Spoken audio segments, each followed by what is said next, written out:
नमस्कार दोस्तों, मैं विनय दुबे मुंबई से। आज सुबह से ही लगातार फील्ड पर हैं मुंबई की सड़कों पर। लोगों को राशन दिया जा रहा है, भोजन बांट रहे हैं।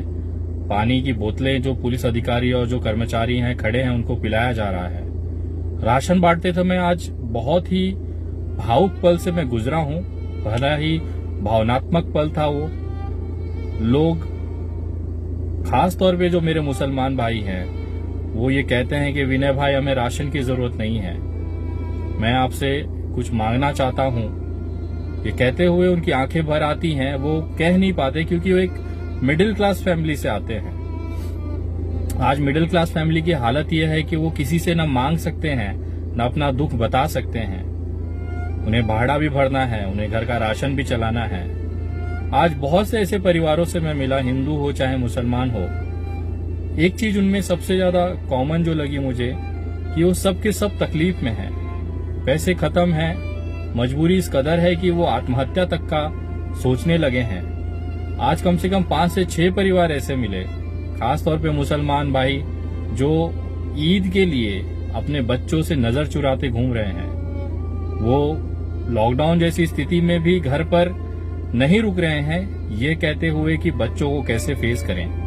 वो घर पे पहुंचते ही, पापा आपने कपड़े लाए, ईद की शॉपिंग कब की जाएगी, कपड़े कहाँ पर हैं, ये जो सवाल है उन्हें धीरे धीरे अंदर अंदर खाया जा रहा है। आदमी चाहे कितना भी मजबूत हो, आदमी चाहे कितना भी अपने आप को ताकतवर दिखाए, कितना ही कठोर वो दिखे, लेकिन जब बच्चों के सामने, उनके सवालों के सामने पड़ जाता है, वो टूट जाता है।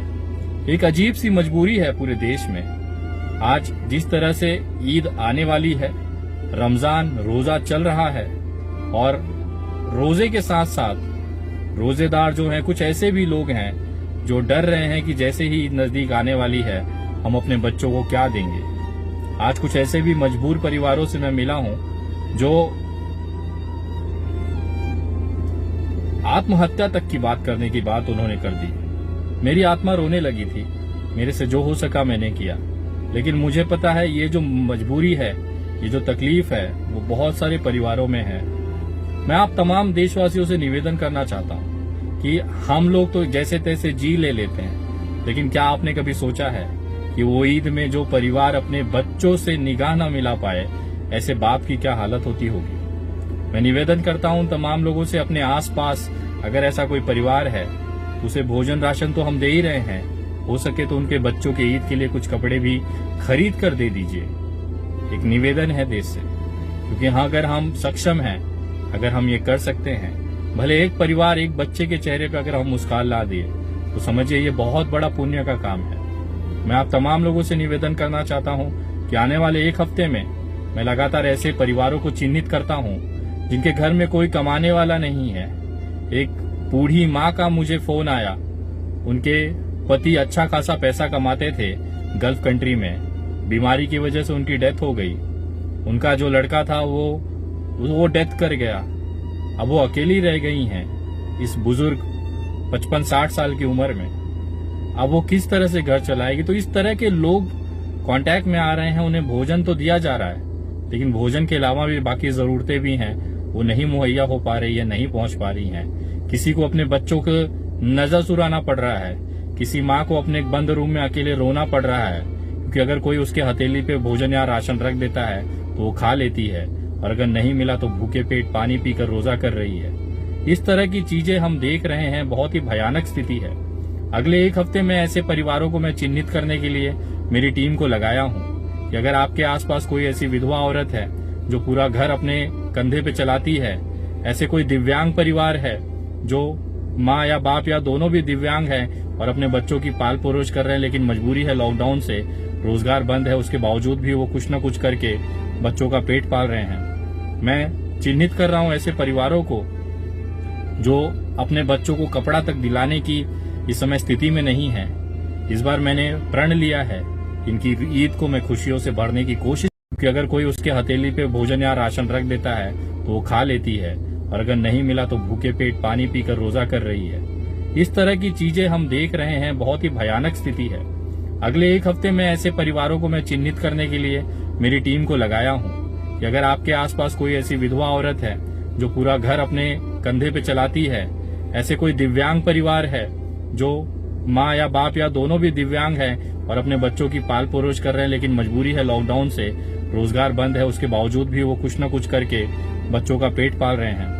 मैं चिन्हित कर रहा हूं ऐसे परिवारों को जो अपने बच्चों को कपड़ा तक दिलाने की इस समय स्थिति में नहीं है। इस बार मैंने प्रण लिया है, इनकी ईद को मैं खुशियों से भरने की कोशिश करूंगा।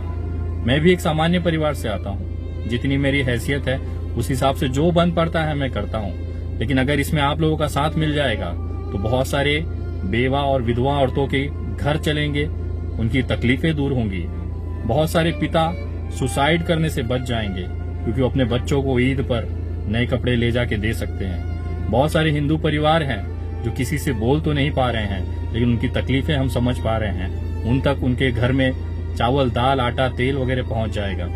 अगर आप इस तरह की मुहिम में साथ देना चाहते हैं और आप चाहते हैं कि इस तरह के लोगों तक ये आप मदद पहुंचाई जाए, राशन पहुंचाई जाए, कपड़े पहुंचाए जाए और एक मुस्कुराहट और दुआ की उनकी तरफ से एक थोड़ी सी हमें कमाई हो जाए, तो मैं निवेदन करता हूं आप तमाम लोगों से, आज तक जिस तरह से आप लोगों ने मदद की है, आप आर्थिक मदद भेज सकते हैं जिन्हें लगता है कि भेजें। और मैं सुझाव करूंगा कि अपने आसपास घूमें और अपने आसपास जो लोग हैं उनको जरूरतमंद हैं उनको मदद करें।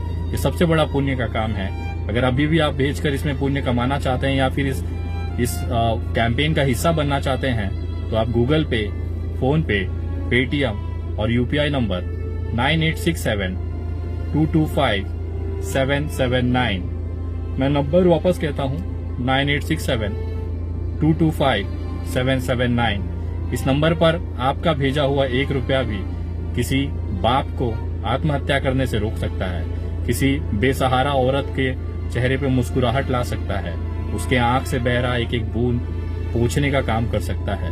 बाकी ऊपर वाला है, वो जो चाहेगा वही होगा, लेकिन हमारी कोशिश है इंसानियत जिंदा रखी जाए, भूखे के पेट में निवाला दिया जाए, एक इस ईद पर उन बच्चों तक नए कपड़े पहुंचाए जाएं जो सही में जरूरतमंद है, और उनके बाद उस सारी चीजें मिलने के बाद उनके मुंह की जो मुस्कुराहट है वो आप लोग तक पहुंचाने की कोशिश करूंगा। मैं अपना काम कर रहा हूं, बाकी आपकी इच्छा। जय हिंद, जय महाराष्ट्र।